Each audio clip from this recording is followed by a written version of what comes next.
No more triple option. Well, maybe a little bit. And a new defense. We're going to talk about what Army's going to bring to BC on Saturday. You are Locked On Boston College, your daily podcast on the Boston College Eagles, part of the Locked On Podcast Network, your team every day.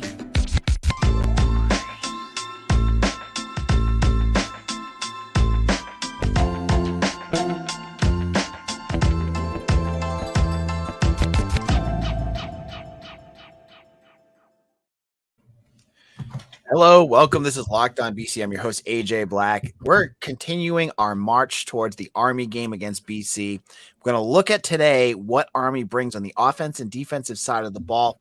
No better person to break down the schematics and understand what makes them tick than Eagle Insiders, Mitchell Wolf. Mitch, how's it going? Going well. Excited to break down this team. Army's always an interesting team to break down, kind of no matter what they're doing. But this year, especially in offense, they're doing a lot of different stuff. So it'll be fun to talk about.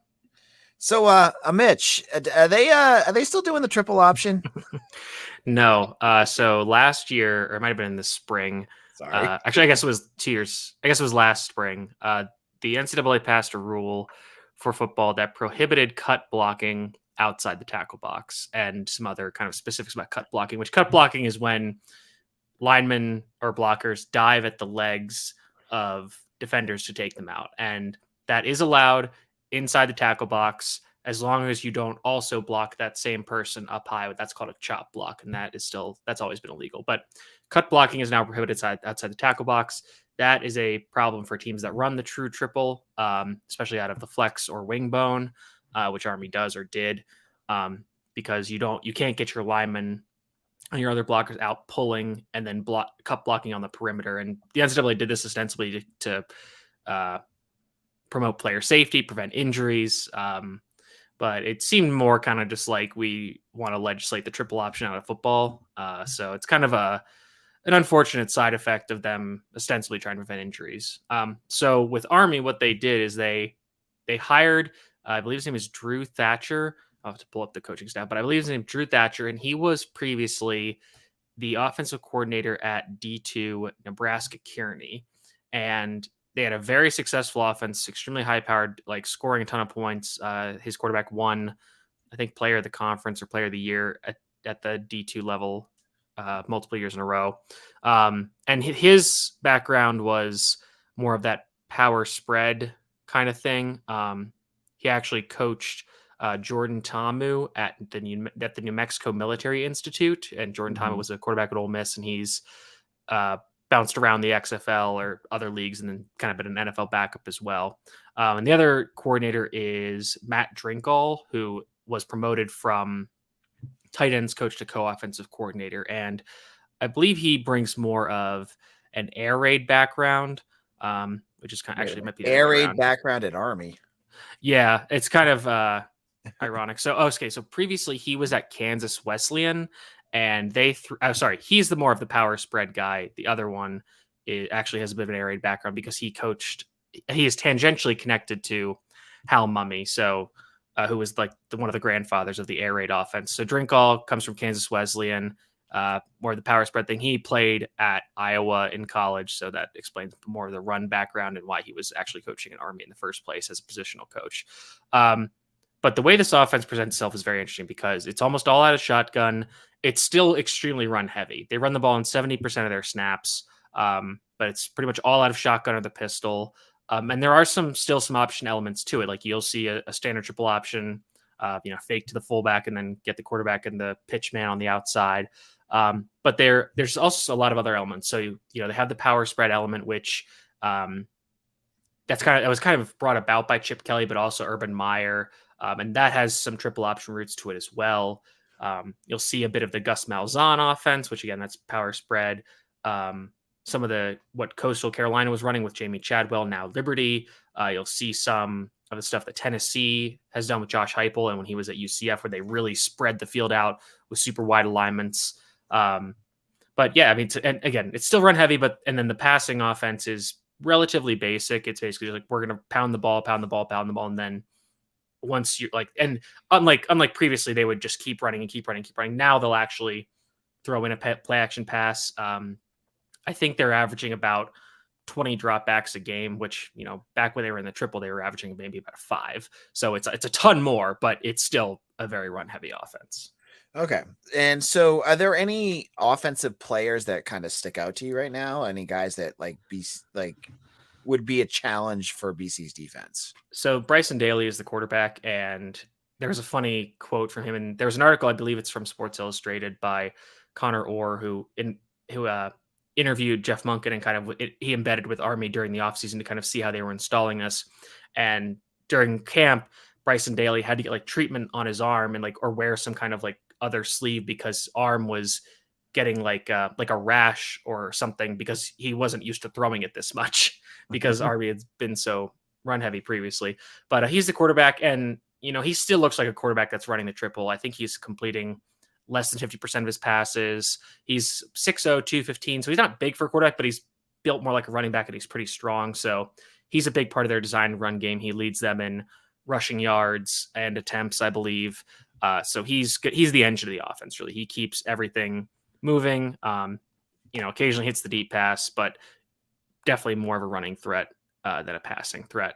The other, I would say the receiver to keep an eye on is Isaiah Alston, who 6'4", about 200 pounds. He's basically like a skinnier version of what BC faced last week in Malachi Fields.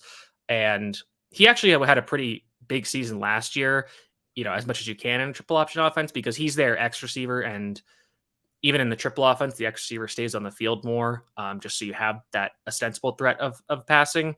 And he's, you know, basically just like a deep ball, go get him, go get a deep shot receiver.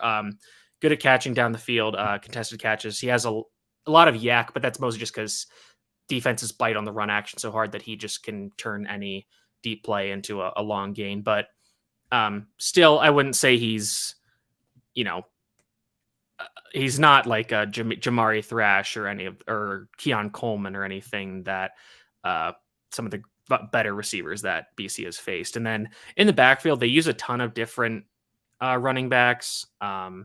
You get them the ball in a lot of different ways, like I said. So one thing about, I'll just return to Alston real quick. I pulled the stat up. So last year he had 41 targets. He only caught 16 of them because the quarterbacks still are not that accurate. So he had 41 targets in all of last year. Through 4 games this year, he has 20.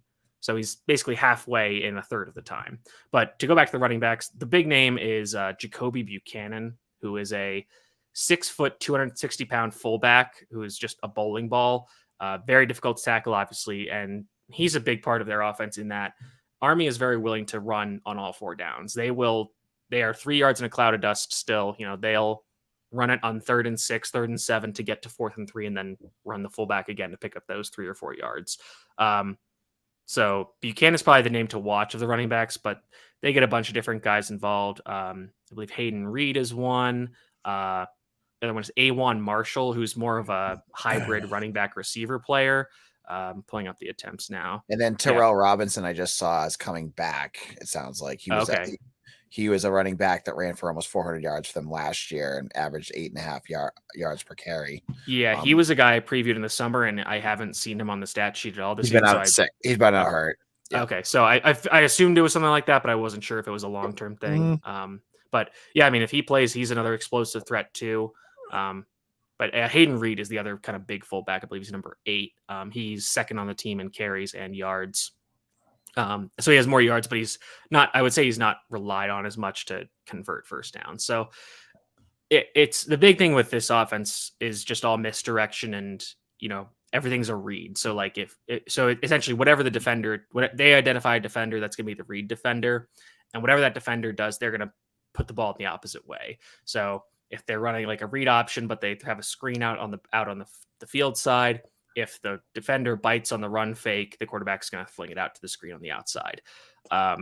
So it like I said, it incorporates a lot of elements of popular and explosive offenses in football today, but still has roots in we're going to run the ball up the middle. We're going to control. And the big thing about this offense is that it's meant to limit the possessions of the other team such that those possessions become extremely more important. And if you don't score points in those possessions, then you fall behind quickly. Because if we look at the first half of the Syracuse game, Army's first possession was something like 17 plays, 75 yards, and they held the ball for 9 minutes. At the end of the half, it was not the final drive of the half, but their final drive. They had another 17 play, 70-yard drive that went for 9 minutes. So on 2 drives in that first half, Army held the ball for just under 10 minutes, just under 20 minutes on 2 drives.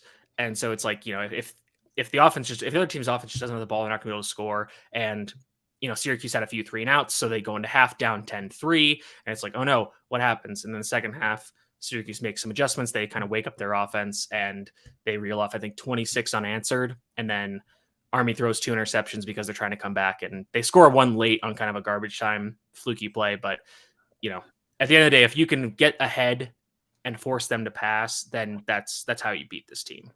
All right. In a moment, we're going to look at the defense. Going to give Mitch a chance to talk about what Thomas Castellanos is going to be looking at as he faces off against Army on Saturday.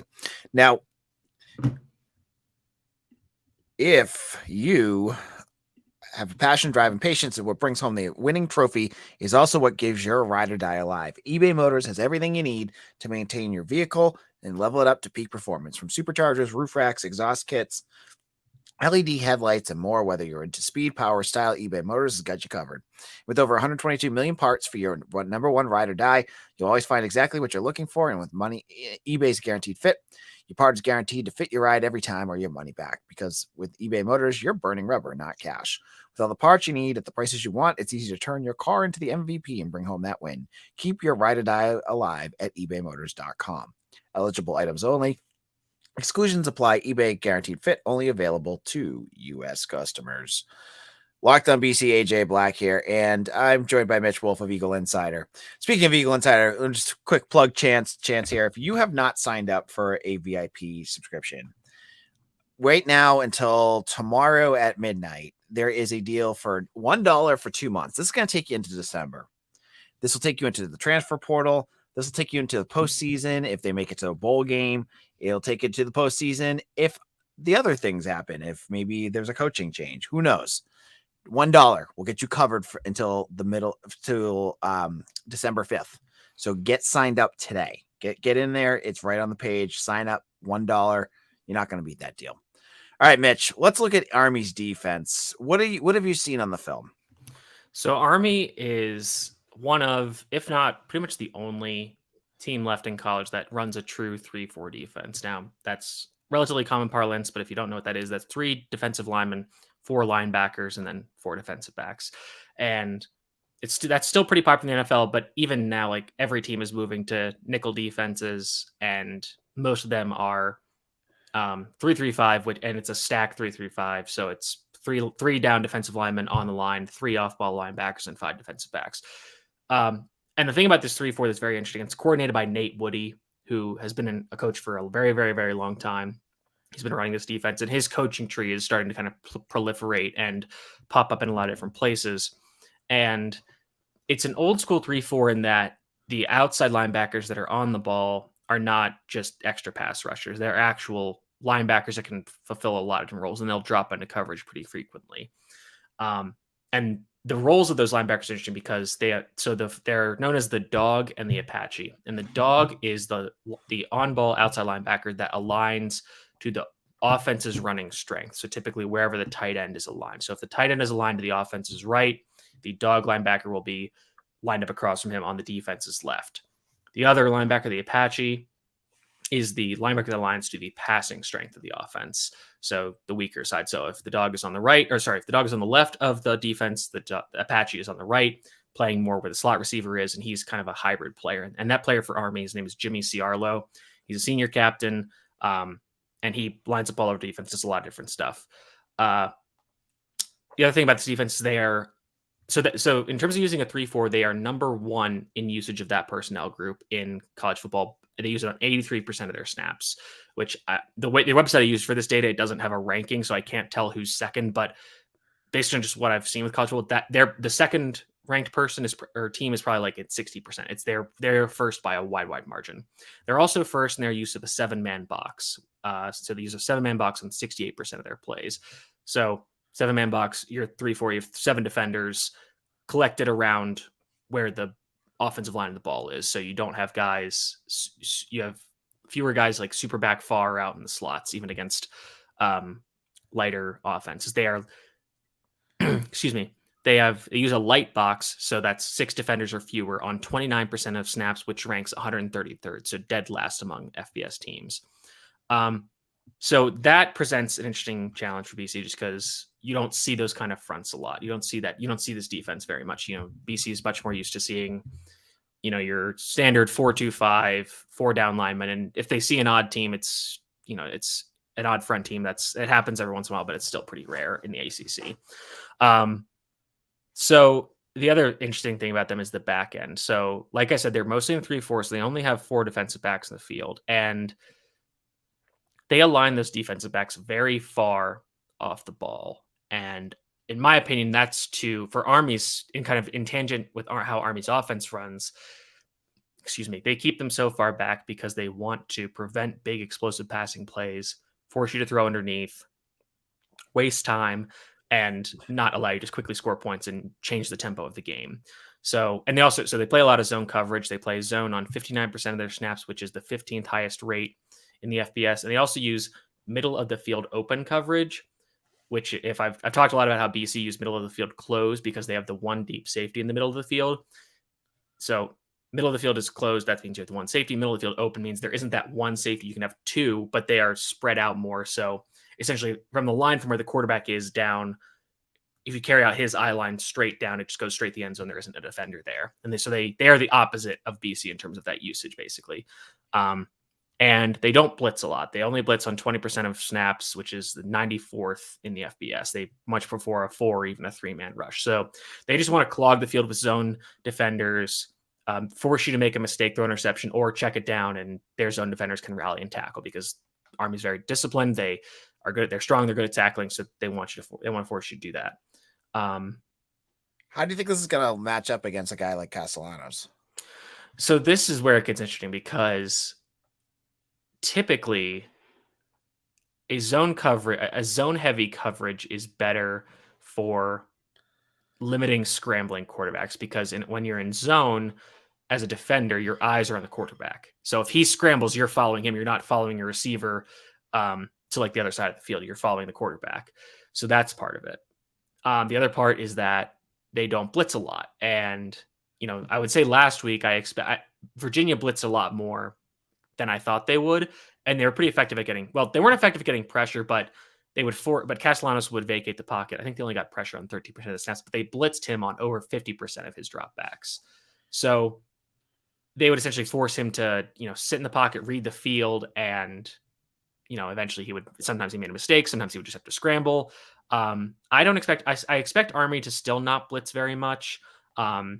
I think they're going to use what Jeff Hafley calls a cage rush, which is what BC has used this year, where they just try to keep the quarterback in the pocket by not being super aggressive at getting after him and forcing a sack. They just want to slowly constrict the pocket and force him to make a bad throw.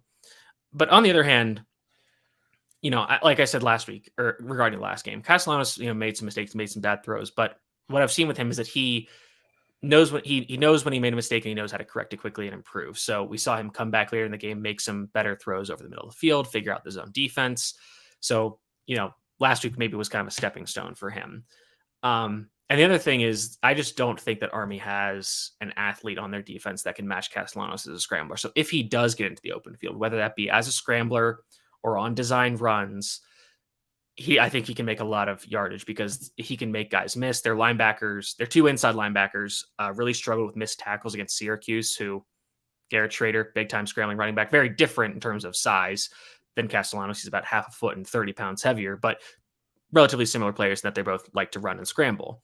The other thing that I think is where BC can have some success is that because the corners are backed off so far, you can get a lot of easy yards by just throwing screens and just keep spamming screens until their cornerbacks have to come up to respect the screen.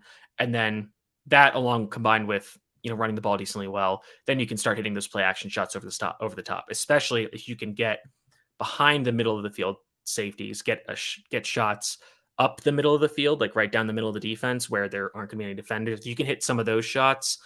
You can get some of those explosive plays, which again, I think is paramount for BC to succeed in this game because they need to score points early, quickly, and often, because that will force Army to abandon the run game or at least lean away from it and throw the ball more, which they do hit on some explosives, but that's more of a sample size thing. And I think if they are forced to consistently throw the ball to win the game, their quarterback just does not have the accuracy or consistency to make that happen. All right, so we're gonna wrap things up with Mitch here because we have to move on to our final segment. But Mitch will be back on tomorrow to give his predictions and we'll give our preview and we'll talk about our 0 for 8 combined picks from last week, which were hopefully you didn't follow us onto FanDuel on that. Mitch, where can people find you? You can find me at Mitchell T. Wolfe, WOLFE on Twitter. And again, make sure you're following Eagle Insider. We're going to be doing a Ask Mitch Anything post for VIP subscribers because I couldn't really find something that I really liked to write about for the Virginia rewatch. So we're not going to do that this week. And again, the film not coming out until yesterday hurt the timeline. But we're going to do like a Q&A, AMA, whatever you want to call it, on the message board for VIP subscribers. So like AJ said, if you're not subscribed to be a VIP member, make sure you do that so you can hop on the message board and chime in with your questions. So yeah, Mitch is as you can tell is really good on the scheme stuff, but if you have, I'll be around too. If you have any recruiting questions, if you want to know about the desolate wasteland that's BC's recruiting class, I can answer questions about that too. So I'll jump in if you ask any recruiting questions, because that's more of my jam than Mitch's, and Mitch can talk scheme stuff. So but I know a lot of you guys probably want to know more about scheme stuff. So that'll be up. And again, you can get in for $1. Just check it out. Just sign up. You'll get in. You'll get all Mitch's stuff. It'll be worth that. That AMA alone will be worth the $1 that you spend. I can guarantee that. Mitch, thanks for coming on. We'll talk to you again tomorrow. Thank you. All right. In a moment, I'm going to talk about Phil Jurkovec and his career basically looking like it's over as he got some bad news at Pitt. We'll get into that in just a moment. This is Locked On BC, AJ Black. Things are pretty quiet right now in many of the other sports. Hockey is going to be kicking off this weekend, and you will not want to miss.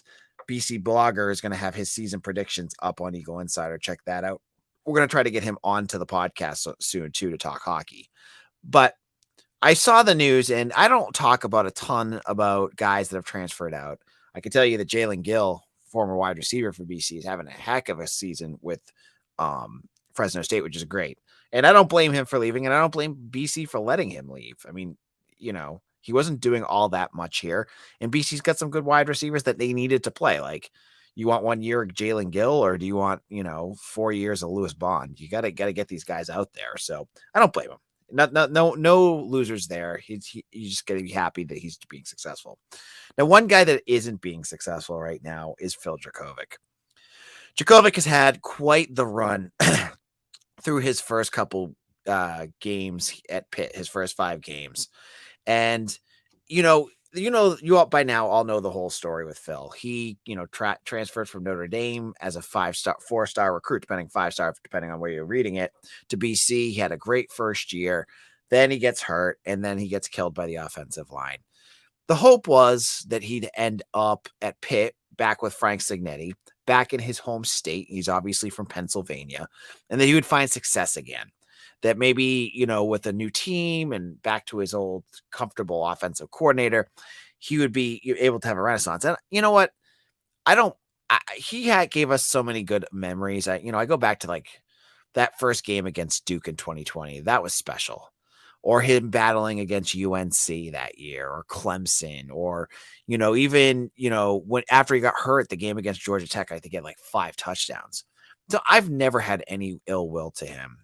I've seen some folks on Twitter who have, but he has struggled so much this year. He is only throwing a bit above 50% in completions, 57 for 112, and he has 6 touchdowns for 3 interceptions. And unfortunately, Pitt is 1-4 right now. They're falling apart, and Jurkovec is going to get benched. It happened today. Not only is he getting benched, but he's now the 3rd string quarterback on the team. This seems like it's the end of the road for Jurkovec, and I feel bad for the kid. This is a kid that looked like he was going to be an NFL quarterback at one point. When he started getting going in 2020, there was so much hype about him. And I was one of those cheerleaders saying, this is a guy that looks special. to have him go from that and basically a decline to now he's being benched by the team that he transferred to start.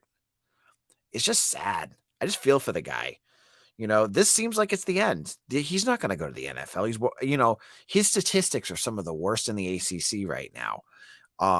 And he looks like a shell of what we saw in 2020. I thought when he left, that was the right move because we were going to have Emmett Morehead here. And I'm guessing after this year, Emmett Morehead will be doing the exact same thing that Phil Jurkovec did. But you look at the statistic differences between Jurkovec and Thomas Castellanos, it's not even close. Castellanos is a far superior quarterback right now. But, I wanted to end this episode by just kind of talking about Jurkovec. This is a guy that when BC was down, there was so much. I just remember when he came in on that, I think it was a plane, and they met him at the plane station, and we heard that he was coming to BC with Jeff Hafley. There was so much excitement. And then you see the Duke game, as I mentioned, and some of those big games. And now it's over. Like, his career is over. And he put everything out there. He rushed back that in 2021 when he broke his hand. And he gave some more excitement. He clearly wasn't 100%. And then last year, you can say what you want about the plays he was making. The guy was getting murdered out there. The guy, the offensive line was just getting him teed off on, and it was awful. And now you were hoping that at least I was hoping that this year would be a renaissance for him, that he'd be able to find himself again and have a successful year. Maybe just lose one game to BC. That clearly hasn't been the case. So bummer that his career is basically over, but thank you to Phil. I hope he figures out something else. Maybe he's a coach, maybe something else, but this is it for Phil Jurkovec. On tomorrow's show, we already talked about it. Mitch will be on. Mitchell Wolf again. I got one of my the channel managers was listening and goes, "Who's Mitch? You just call him Mitch and not don't introduce him to new people." I'm like, yeah, I got to do better at that. Mitchell Wolf of Eagle Insider. Thank you all so much. Follow me on Twitter at AJBlack247. Go over to Eagle Insider. Hit the like and subscribe button on this podcast. It does help a ton finding new people. And we will be back again tomorrow with our predictions. You'll want to hear who we pick to win the BC Army game. For Mitchell Wolf, this is AJ. We'll see you again soon.